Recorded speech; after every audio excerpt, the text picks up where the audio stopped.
Bapak Ibu. Selamat siang, Bu. Selamat siang, Bu. Assalamualaikum warahmatullahi wabarakatuh. Terima kasih saya ucapkan kepada ibu-ibu yang sudah meluangkan waktunya untuk mengikuti sosialisasi yang akan disampaikan oleh Mem Eva tentang pembelajaran sosial dan emosional dalam rangka tugas untuk memenuhi tugas daripada CGP ya Bu ya. Ya. Bersama kita di sini juga hadir adalah Ibu Saprawita. Beliau adalah guru penggerak di sekolah kita di SMA Negeri 2, seperti yang Bapak Ibu pahami bersama bahwa kita ada beberapa orang yang dulu sebagai guru CGP dan guru praktek. SMA Negeri 2 ini selalu memberikan kesempatan, selalu berusaha untuk memberi sapotan, dukungan kepada guru-guru yang ingin mengembangkan prestasinya baik di bidang ekonomi, di bidang akademik maupun bidang non akademik. Salah satunya adalah seperti yang dilakukan oleh Mem Eva. Mudah-mudahan apa yang disampaikan sosialisasi oleh Mem Eva pada siang hari ini dapat menambah wawasan kita, dapat menambah pengalaman kita, sehingga kedepannya kita lebih siap lagi untuk menyongsong kurikulum merdeka. Untuk tidak memperpanjang mukadimah, sebenarnya tadi Bapak Kepala Sekolah berharapan ingin hadir di tengah-tengah kita, tetapi karena satu dan lain hal, ada pekerjaan yang tidak bisa ditinggalkan, beliau mohon izin kepada kita untuk tidak menghadiri. Tetapi dengan ketidakhadiran beliau bukan berarti kegiatan kita tidak bisa berjalan dengan maksimal. Jadi Mem Eva, pihak sekolah minta maaf bahwa kegiatan Mem Eva ini bukan tidak mendapat dukungan, tapi sangat mendukung, tapi hanya mungkin si kondisinya kurang memungkinkan untuk beliau hadir di tengah kita. Jadi itu saja dari saya. Kemudian untuk lebih mempersingkat waktu, maka kegiatan sosialisasi pada siang hari ini akan langsung disampaikan oleh Mem Eva. Pada Mem Eva waktu dan sebelumnya mungkin ada sepatah dua kata yang akan disampaikan oleh Ibu Safra selaku guru praktek di Semanda. Silakan Bu. Assalamualaikum warahmatullahi wabarakatuh. Salam sejahtera untuk kita semua. Kami sangat berterima kasih sekali kepada ibu-ibu yang sudah hadir dalam kegiatan Bu Eva Dina dalam rangka mempresentasikan hasil pembelajaran di guru penggerak. Jadi kami memang sangat berharap setiap sekolah itu sangat mendukung kegiatan ini, karena masing-masing sekolah sudah melaksanakan kurikulum Merdeka Belajar. Jadi sedikit banyaknya kita harus tahu dan memahami sebenarnya yang harus kita terapkan pembelajaran di kelas itu yang seperti apa, kemudian praktek positif di sekolah itu seperti apa. Jadi itu sangat penting sekali bagi kita untuk perbaikan kedepannya pembelajaran, baik itu di kelas kita sendiri maupun lingkungan sekolah kita. Mungkin itu saja yang bisa saya sampaikan. Saya sangat mengapresiasi sekali apa yang sudah dilakukan oleh Ibu Eva Dina yang bisa menyebarkan hal-hal pengalaman positif yang didapatkan dari pembelajaran guru penggerak atau pembinaan pembelajaran dari guru penggerak itu sendiri. Itu saja, terima kasih. Assalamualaikum warahmatullahi wabarakatuh. Selanjutnya kita dengarkan bagaimana penyampaian materi yang akan disampaikan oleh Mem Eva. Pada Mem Eva, waktu dan tempat kami persilakan.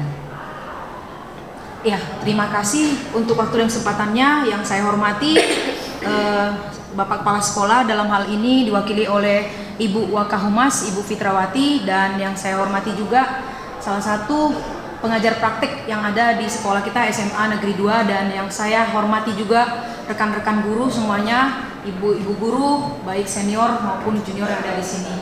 Mungkin saya akan memulai langsung apa itu pembelajaran sosial emosional. Sebelum kita masuk ke sini, mungkin ada beberapa yang mau saya sampaikan, bahwasanya mendidik siswa sekarang tidak bisa hanya mendidik pikirannya saja tanpa mendidik hatinya. Jadi kalau hanya mendidik pikirannya saja, hatinya nggak kita didik, itu bukan pendidikan seutuhnya. Itu kata Aristoteles yang ada di dalam modul dalam pembelajaran saya. Kebetulan di modul pembelajaran ini tentang sosial emosional, saya memang diarahkan guru penggerak untuk menyebarkan pemahaman sebagai salah satu aksi nyata saya nanti di dalam pendidikan guru penggerak nanti. Baiklah, kita akan memulai. Yang pertama, dalam slide ini bisa kita lihat bahwasanya apa itu pembelajaran sosial dan emosional. Apa itu pembelajaran sosial emosional? Adalah pembelajaran yang dilakukan secara kolaboratif oleh seluruh komunitas sekolah yang memungkinkan anak dan orang dewasa di sekolah memperoleh dan menerapkan pengetahuan, keterampilan dan sikap positif mengenai aspek sosial dan emosional. Artinya ini tidak berkaitan dengan siswa saja, ini berkaitan dengan seluruh komunitas yang ada di sekolah. Itu sebabnya kita perlu dikumpulkan di sini karena sebagai kepala sekolah, wakil kepala maupun TU sebenarnya itu merupakan komunitas sekolah. Jadi ini sebenarnya harus diterapkan di sekolah-sekolah yang memang menghadapi kurikulum merdeka. Karena itu sosial emosional ini dianggap sangat penting untuk keberlangsungan pendidikan ke depannya. Selanjutnya, adapun hal lain yang berkaitan dengan sosial emosional berkaitan dengan pendidikan budi pekerti, di mana menurut Ki Hajar Dewantara, pembelajaran budi pekerti adalah pembelajaran jiwa manusia secara holistik. Holistik artinya seimbang antara akhlak, karakter, perilaku, iman dan segala karakter di dalamnya ya. Budi pekerti, watak, karakter hasil dari pembelajaran budi pekerti adalah bersatunya budi. Budi itu kita tahu bahwa budi itu gerak pikiran rasa ya, kemauan, sehingga menimbulkan pekerti, tenaga, olahraga ataupun karya. Nah, lalu muncul lagi yang namanya kebersihan budi, adalah bersatunya cipta, rasa dan karsa yang terwujud dalam tajamnya pikiran, halusnya rasa, kuatnya kemauan yang membawa pada kebijaksanaan. Jadi ternyata untuk membentuk seorang pribadi menjadi seorang yang bijaksana, haruslah memiliki budi pekerti. Jadi seorang yang bijaksana itu lahir dari pribadi-pribadi ini. Itu sebabnya mengapa pembelajaran sosial emosional itu sangat penting. Lalu berikutnya, untuk pencapaian pembelajaran sosial emosional ini ada 3 tahapan yang harus dicapai atau dilakukan. Yang pertama adalah peningkatan 5 KSE. KSE itu adalah kompetensi sosial emosional. Lalu berikutnya lingkungan belajar yang suportif. Lalu berikutnya peningkatan sikap positif pada diri sendiri, respek dan toleran terhadap orang lain dan lingkungan sekolah. Nanti di mana ketiga ini akan menghasilkan peningkatan perilaku positif, penurunan perilaku yang negatif, penurunan tingkat stres, lalu peningkatan performa akademik murid. Itulah sasaran daripada ketiga kriteria tadi dalam pencapaiannya. Lalu berikutnya, 5 kompetensi sosial emosional itu, yang pertama adalah kesadaran diri. Lalu berikutnya manajemen diri, kesadaran sosial, keterampilan berelasi, membuat keputusan yang bertanggung jawab. 5 kompetensi sosial emosional ini dimasukkan dalam bentuk kasel. Berikutnya kesadaran diri. Nah, kita pahami dulu apa sih sebenarnya kesadaran diri itu? Kesadaran diri itu kemampuan untuk memahami perasaan. Ini baru diri kita ya, emosi dan nilai-nilai diri sendiri, dan bagaimana pengaruhnya pada perilaku diri dalam berbagai situasi dan konteks kehidupan kita. Contoh, dapat menggabungkan identitas pribadi dan identitas sosial. Artinya dia bisa mengidentifikasi mana urusan pribadi, mana urusan sosial ya, umum gitu. Lalu mengidentifikasi kekuatan, aset diri dan budaya. Mampu mengenal mana yang menjadi potensi yang lebih dominan dalam diri kita. Lalu mengidentifikasi emosi-emosi dalam diri. Bagaimana nanti bisa menanggulangi emosi itu sendiri ya. Berikutnya menunjukkan integritas dan kejujuran. Dapat menghubungkan perasaan, pikiran dan nilai-nilai. Lalu menguji dan mempertimbangkan prasangka dan bias. Jadi kalau orang yang sering suuzon mungkin harus cepat-cepat sadar diri, karena itu sebenarnya harus cepat dipertimbangkan. Kalau ini prasangka, dibuang seperti itu ya. Memiliki pola pikir bertumbuh. Jadi pola pikirnya kalau di tahun ini dia mungkin dari 0 sampai 10 ada di grade 6, tiap tahun harus berkembang. Jadi kesadaran dirinya tinggi, tahun berikutnya dia naik ke level 7 seperti itu ya. Lalu berikutnya mengembangkan minat dan menetapkan arah tujuan hidup. Ada target dalam diri seseorang itu yang disebut kesadaran diri. Lalu berikutnya manajemen diri. Manajemen diri itu kemampuan untuk mengelola emosi, pikiran dan perilaku diri secara efektif dalam berbagai situasi untuk mencapai tujuan dan aspirasi. Nah, mengelola emosi diri, mengidentifikasi dan menggunakan strategi-strategi pengelolaan stres, menunjukkan disiplin dan motivasi diri, merancang tujuan pribadi bersama, menggunakan keterampilan merancang mengorganisir, memperlihatkan keberanian untuk mengambil inisiatif, mendemonstrasikan kendali diri dan dalam kelompok. Itu namanya manajemen diri. Ini masuk dalam KSE juga kesadaran sosial, yaitu kemampuan untuk memahami sudut pandang dan dapat berempati dengan orang lain, termasuk mereka yang berasal dari latar belakang budaya konteks yang berbeda-beda. Jadi mungkin kesadaran dari level tadi, kesadaran diri, lalu manajemen diri, itu mungkin kesadaran sosial ini, mungkin juga kalau di lingkungan sekolah kita sudah banyak yang sudah memahami kesadaran sosial. Bagaimana kita bisa berempati kepada orang, tidak hanya dalam kondisi dalam cobaan saja ya, tapi dalam permasalahan tertentu juga. Contoh sikapnya itu adalah mempertimbangkan pandangan atau pemikiran orang lain. Jadi ternyata pada saat kita berpendapat, kita pertimbangkan pendapat orang lain tanpa harus kita sanggah, itu masuk dalam sudah memiliki kesadaran sosial. Lalu berikutnya, mengakui kemampuan atau kekuatan orang lain. Jadi dengan mengapresiasi hasil karya orang lain, itu juga merupakan satu kompetensi dalam sosial emosional. Lalu mendemonstrasikan empati dan rasa welas kasih. Lalu menunjukkan keprihatinan, perasaan orang kepada orang lain, memahami dan mengekspresikan rasa syukur, mengidentifikasi ragam norma sosial termasuk dengan norma-norma yang menunjukkan ketidakadilan. Lalu berikutnya ada keterampilan berelasi, kemampuan untuk membangun dan mempertahankan hubungan-hubungan yang sehat dan suportif, berkomunikasi dengan efektif, mengembangkan relasi atau hubungan positif, memperlihatkan kompetensi kebudayaan, mempraktekkan kerjasama tim, dan pemecahan masalah secara kolaboratif, lalu dapat melawan tekanan sosial yang negatif, menunjukkan sikap kepemimpinan dalam kelompok, mencari dan menawarkan bantuan apabila membutuhkan, turut membela hak-hak orang lain, termasuk dalam keterampilan berelasi. Lalu yang terakhir dalam KSE adalah pengambilan keputusan yang bertanggung jawab, kemampuan untuk mengambil pilihan-pilihan membangun yang berdasar atas kepedulian, etika, rasa aman, untuk mengevaluasi manfaat dan konsekuensi dari berbagai tindakan. Contohnya, menunjukkan rasa ingin tahu dan keterbukaan pikiran, mengidentifikasi, mengenali solusi dari masalah pribadi dan sosial, belajar membuat keputusan beralasan, masuk di akal. Artinya, kalau mengambil keputusan harus ada pertimbangan-pertimbangan lain. Setelah menganalisis informasi, data, dan fakta, seperti itu. Mengantisipasi dan mengevaluasi konsekuensi-konsekuensi dan dari tindakannya. Menyadari bahwa keterampilan berpikir kritis sangat berguna baik di dalam maupun di luar lingkungan sekolah. Refleksikan peran seseorang dalam memperkenalkan kesejahteraan psikologis. Nah, ini kesejahteraan psikologis adalah well-being yang menjadi tujuan utama dari pembelajaran sosial emosional. Jadi kalau pembelajaran yang kita dengar sering untuk kesejahteraan psikologis atau mencapai well-being, sering dibunyikan itu di PMM, agar well-being artinya sejahtera lahir dan batin. Nah, diri sendiri, keluarga, dan komunitas. Untuk menguatkannya itu tidak bisa sendiri, harus kolaboratif. Lalu berikutnya mengevaluasi dampak atau pengaruh dari seseorang, hubungan interpersonal, komunitas, dan kelembagaan. Berikutnya, ada 4 cara implementasi 5 kompetensi yang tadi sudah saya informasikan.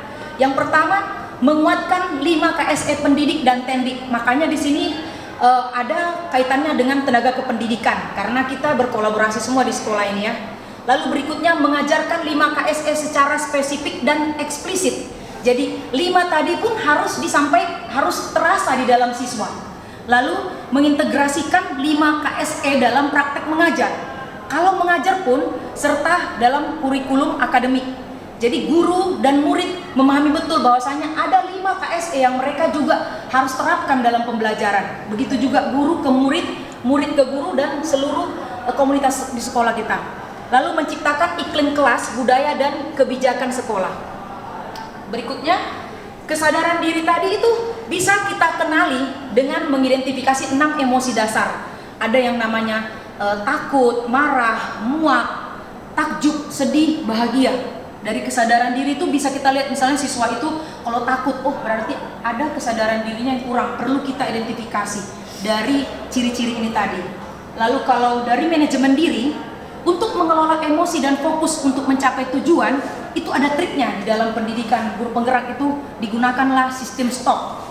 Stop itu artinya S-nya untuk stop, berhenti sejenak. Lalu T-nya itu take a break, ambil nafas dalam-dalam.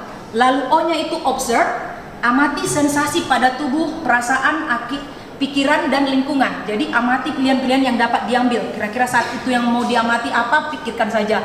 Lalu yang terakhir adalah P, proceed, selesai dan lanjutkan. Ini tahapan yang dilakukan jika seseorang itu mengalami satu namanya emosi dan dia tidak bisa harus lanjut lagi. Kalau kita marah-marah itu di kelas tuh, lakukan tindakan stop. Jadi waktu di pendidikan pun kami disarankan untuk instruktur nasional itu kita lakukan stop dulu. Ayo stop itu, berhenti sejenak dulu, ambil nafasnya, hitung 1 sampai kan jadi marah sih gitu kan? Gak jadi marah dia siap itu. Jadi tindakan ini dipakai untuk memanajemen diri kita sendiri. Lalu berikutnya ada yang namanya kesadaran sosial, itu bagaimana berempati. Ada 3 pertanyaan dasar yang perlu kita sadari bahwasanya yang pertama, apa yang dirasakan orang tersebut? Apa yang membuatnya merasakan demikian? Apa yang mungkin akan dia lakukan? Mengapa dia melakukan itu? Apa yang saya rasakan jika mengalami kejadian yang sama atau saya ada di posisi dia? Itu harus tergerak dari hati kita supaya muncullah empati itu tadi. Kalau saya di posisi ibu itu gimana ya? Kondisi dia sekarang seperti itu. Oh, kalau begitu sangat menyakitkan. Udah, saya sudahin. Karena sakit gitu. Jadi empati itu ada. Terkadang kita nggak perlu harus bilang, dengan perlakuan kita juga kita bisa treatment orang lain, bisa memahami dia seperti itu. Empati tadi bisa muncul dengan 3 pertanyaan ini. Kalau 3 pertanyaan ini nggak muncul pada diri kita, empati kita nggak muncul, berarti ada yang perlu dipertanyakan dari diri kita ya. Berarti kesadaran sosialnya kurang, perlu dinaikkan lagi. Berikutnya, keterampilan berelasi itu ada 5 keterampilan berelasi. Keterampilan menyampaikan pesan dengan jelas. Jadi sama seperti yang dilakukan oleh Bu Fitrawati selaku Wakahumas, menyampaikan informasi dengan jelas, jadi guru-guru lain tahu apa yang harus dilakukannya, seperti itu ya. Lalu menyatakan sikap setuju maupun tidak setuju dengan jelas dan sikap saling menghargai. Menunjukkan sikap itu juga merupakan satu keterampilan berelasi. Lalu keterampilan mengelola tugas dan peran dalam kelompok. Jadi kalau dalam satu kelompok kita tahu tugas kita sebagai guru, ya tahu proporsinya sampai di mana aja. Itu kita tidak mengambil tupoksi orang lain, seperti itu ya. Lalu berikutnya keterampilan menentukan indikator keberhasilan pencapaian tujuan bersama yang dipahami semua orang. Nah, seperti kita tahu kurikulum Merdeka ini kan semuanya berorientasi kepada siswa, tetapi tidak melupakan kolaborasi di dalam komunitas sekolah tadi. Jadi kita tahu apa pertimbangan-pertimbangan harus kita ambil untuk mencapai keberhasilan pencapaian pembelajaran kita di kelas contohnya ya. Lalu berikutnya keterampilan mengelola konflik. Nanti ada contohnya di sana. Lalu ini ada pengambilan keputusan yang bertanggung jawab. Jadi kalau dalam pendidikan penggerak disebut itu POC. Yang pertama itu problem, O-nya itu option, O-nya lagi outcomes, lalu CH-nya itu ada choices. Di mana problem ini adalah mengevaluasi situasi. Jadi kalau mengambil keputusan yang bertanggung jawab, ada langkah ini yang bisa kita jadikan pedoman. Kita evaluasi dulu situasinya. Apa harapan saya dari permasalahan yang mau saya ambil keputusan ini? Apa yang terjadi? Apa akar penyebabnya? Itu yang pertama. Lalu berikutnya ada option, menganalisis alternatif pilihan. Apa aja yang dapat dilakukan? Apa saja pilihan yang berbeda? Jadi kita ada pertimbangan pilihan-pilihan. Lalu ada outcomes, mempertimbangkan konsekuensi dari masing-masing pilihan. Apakah saya mengetahui konsekuensi dari tiap pilihan bagi diri sendiri dan orang lain? Lalu terakhir ada choices, apa yang kita pilih? Mengapa memilih itu? Apakah itu keputusan atau pilihan yang terbaik dari berbagai pilihan yang ada? Dan berikutnya, apakah siap menghadapi segala konsekuensinya? Setelah langkah ini kita lakukan, lalu kita lakukanlah final pengambilan keputusan yang bertanggung jawab. Biasanya sudah melakukan ini, tidak terlalu banyak lagi resiko atau konsekuensi yang akan kita dapatkan ke depannya. Berikutnya, untuk mengintegrasikan dalam praktik mengajar dan kurikulum akademik, ada yang namanya pertama langkah pembukaan hangat. Jadi untuk kita ngajar nanti gimana menerapkan KSP ini, cara penerapannya yang pertama itu kita membuka dengan hangat. Antara lain, berikan kesempatan pada murid-murid untuk berbicara. Jadi ternyata di kurikulum Merdeka itu, siswa itu lebih banyak kita ajak untuk berinteraksi. Misalnya kalau mau belajar kita mulai, nah hari ini kita mau belajar apa nih? Siapa yang tahu? Kira-kira asik enggak? Ditanyain dulu, kamu ada masalah apa hari ini? supaya mereka merasa dihargai, didengarkan sosial emosionalnya. Lalu mendengarkan dengan aktif saat kita berikan tadi pertanyaan-pertanyaan, kira-kira menurut kamu bagaimana ke depannya, seperti itu. Kira-kira pertanyaan pemantiknya ya. Lalu memungkinkan interaksi atau keterhubungan, menciptakan rasa memiliki.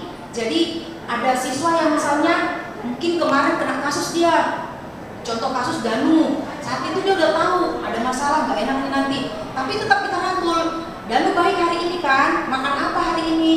Kita tanyain dulu. Itu ternyata kemarin setelah kasus tuh masih ditanyain lagi sama Bu Pit, ditanya aku makan apa enggak. Berarti dia peduli sama aku, ada rasa memiliki. Oh, care berarti ibunya gitu. Dia nggak merasa sendiri. Lalu menumbuhkan salah satu KSE. Jadi saat pembelajaran itu dari 5 KSE itu ada timbul salah satunya.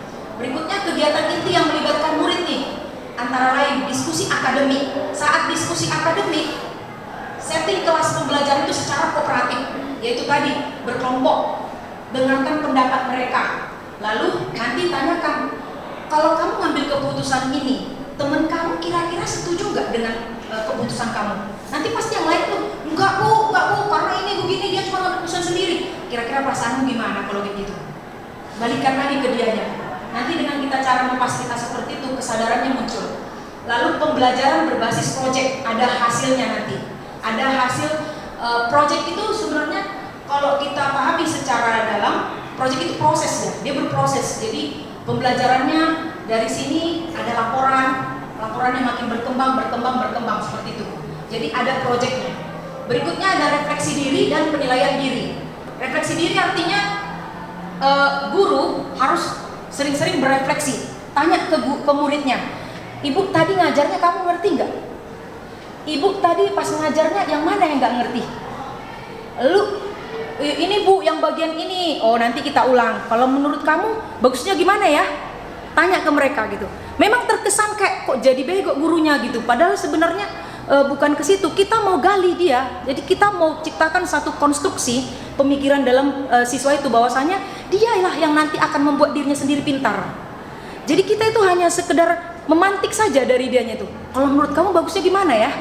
Anak-anak itu lebih pintar dari kita sebenarnya, karena sumber mereka banyak. Kalau pendidikan kita pasti yang punya, tapi sumber yang mereka miliki jauh lebih melesat dari kita. Jadi kita nggak tahu, kadang di sana udah viral, kita masih diam-diam aja di sini. Nah karena itu kita tanyain, setelah itulah ada keterbukaan, ada rasa memiliki, sehingga siswa nggak enggan lagi untuk kasih informasi apapun, dia akan terbuka sama kita. Lalu penutupan yang optimistik, antara lain kita apresiasi terhadap suatu praktik baik yang ditunjukkan, baik individu maupun kelompok. Mengambil kesimpulan dalam pembelajaran, tetapkan tujuan yang akan dilakukan dalam pertemuan berikutnya. Inilah yang disebut guru kurikulum merdeka, nggak boleh marah-marah seperti dalam pengawas juga. Karena pas terakhir pembelajaran kita apresiasi. Bagus ya yang ini tadi, coba tepuk tangan dulu buat ini, tepuk tangan. Itu bangga dia. Padahal sebenarnya kalau kita pikir-pikir, mungkin ada siswa di situ, biasa aja nya, aku lebih hebat dari situ kemarin, kayaknya nggak ada ditepukin gitu kan. Ada seperti itu, karena siswa kita lebih kritis semuanya. Lalu mungkin itu saja yang pembelajaran yang mau saya sampaikan hari ini. Jadi adapun kaitan dari semua tadi, akumulasinya itu ada di sekolah. Jadi program dari sosial emosional ini adalah membuat kita selaku guru nyaman ngajar, siswa dapat nyamannya secara psikologis, kita pun diperlakukan kepala sekolah secara psikologis beserta dengan komunitas lainnya seperti misalnya penjaga sekolah, satpam, semuanya sosial emosional. Kalau di sekolah-sekolah maju biasanya dia melakukan satu program di mana 1 bulan itu ada 1 kali pertemuan dilakukan hanya pada wakil kepala dengan guru-gurunya saja, kepseknya nggak ikut saat itu. Disitulah bercerita 1 bulan itu rasa mereka tidak suka sama ini, saya nggak suka dengan ini, pendapat saya pernah dicekal tanpa mikirkan dulu, ya yang ini ditampunglah sama wakil kepala semuanya. Lalu itu nanti disampaikan ke kepala sekolah, gimana enaknya. Kalau bapak kepala sekolah pengennya berbarengan, nggak apa-apa. Karena apa? Luka yang selesai itu akan jauh lebih menguatkan sekolah ini dibanding luka itu kita tumpuk. Nggak, psikologisnya itu nggak sejahtera seperti itu.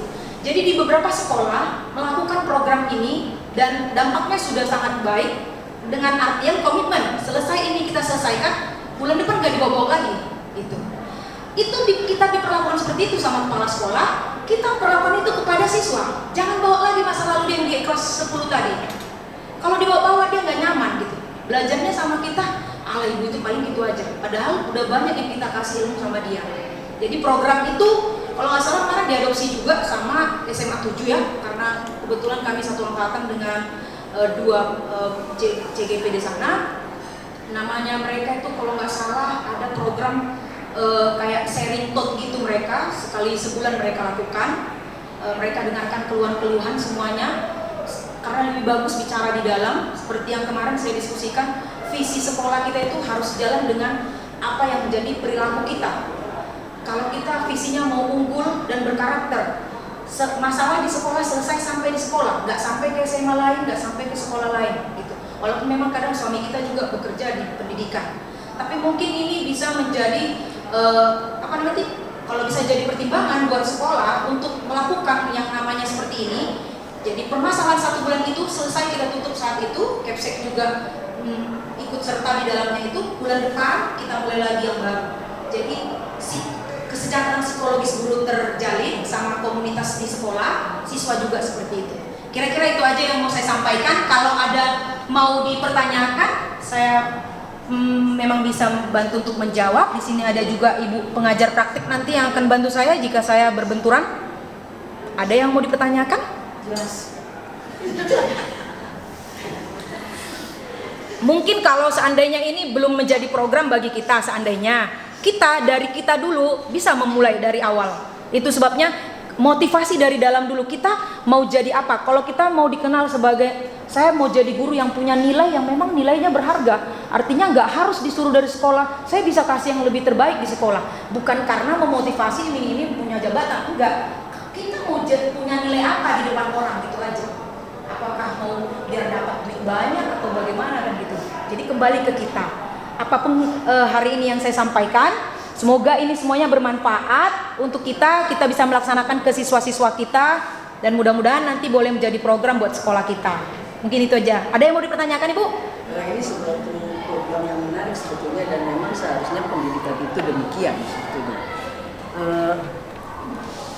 Yang menjadi permasalahan adalah ketika ada sebuah perubahan, ternyata anak-anak agak sedikit terkejut gitu ya. Karena saya lihat anak-anak sekarang ya, pertama kalau kita katakan bahwa anak-anak mereka tahu dan segala macam banyak, betul, tetapi mereka itu lebih kepada pengetahuan yang istilahnya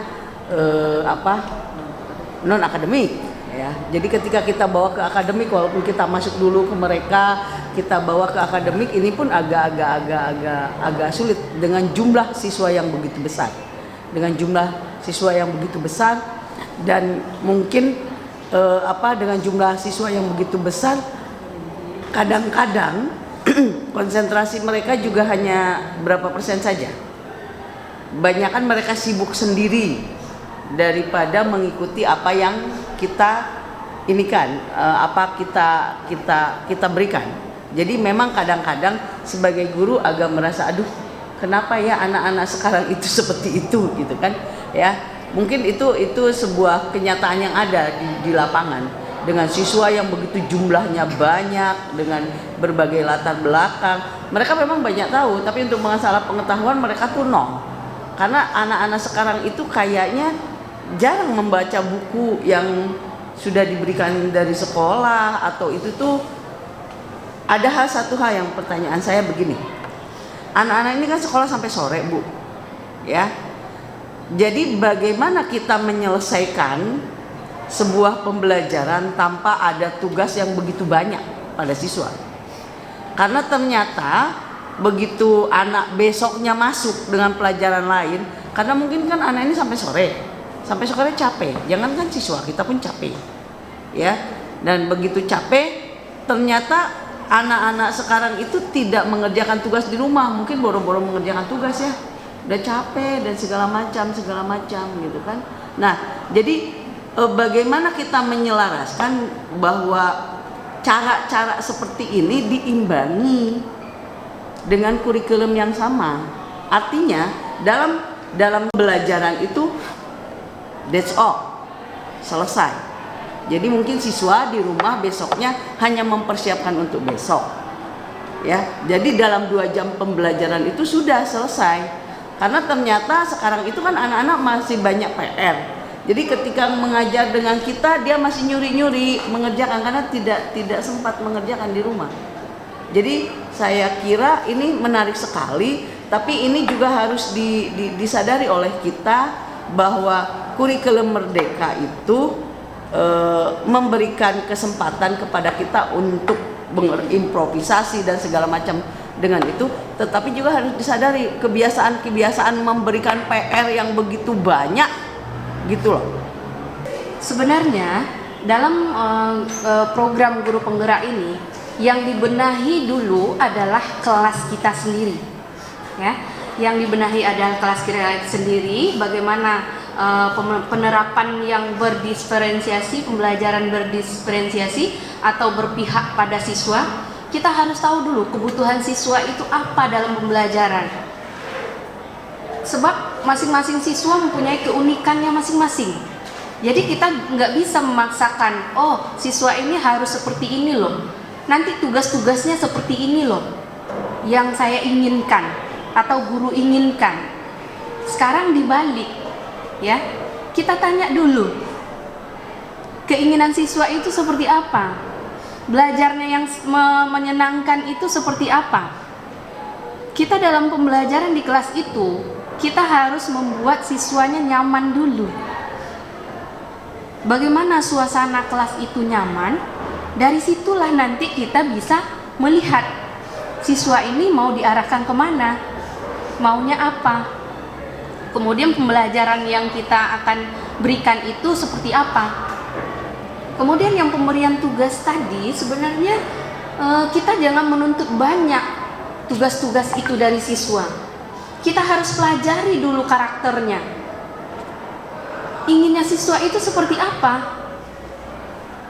Mereka pinginnya nanti ke depannya seperti apa? Misalkan saja, mereka mau belajar kimia. Benar nggak mereka itu butuh dengan kimia itu? Kalau mereka sudah butuh, maka apapun bentuk kegiatan itu atau tagihan itu mungkin bisa mereka laksanakan. Tapi kita pun harus istilahnya berdiferensiasi, harus bertanya sama mereka. Mereka mungkin sukanya dalam bentuk poster menyelesaikan tugas itu. Ya serahkan dalam bentuk poster. Oh saya mau bentuk PPT. Ya silahkan dalam bentuk PPT menyerahkan tugas itu. Oh mereka mungkin dalam bentuk puisi, berpuisi mereka. Kalau kimia ada juga puisinya, ya. Kalau kita mau ambil cepatnya, mau ambil gampangnya, sebenarnya apa kata Bu Sapra tadi, bisa belajar sendiri. Ya. Tetapi kan tadi untuk membuatkan sesuatu yang baru itu menjadi bagian dari diri kita, itu sesuatu yang amat sulit untuk dilakukan dalam waktu yang semerta-merta. Benar bahwa sekolah perlu ambil andil, saya sepakat.